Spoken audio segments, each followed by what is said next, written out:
This time, he said the magic words.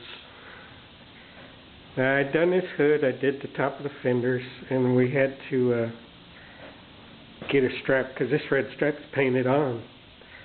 So I have to sand this painted on stripe smooth before I can put stripe over it. But then the next phase, these doors were all cracked and chipped from bad paint. And he said he wanted the doors done.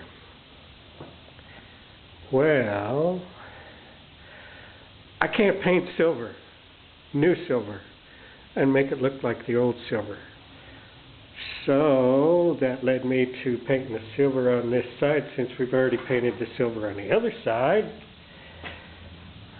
And then I realized, well, the black needs to be painted too, so I can put this stripe on.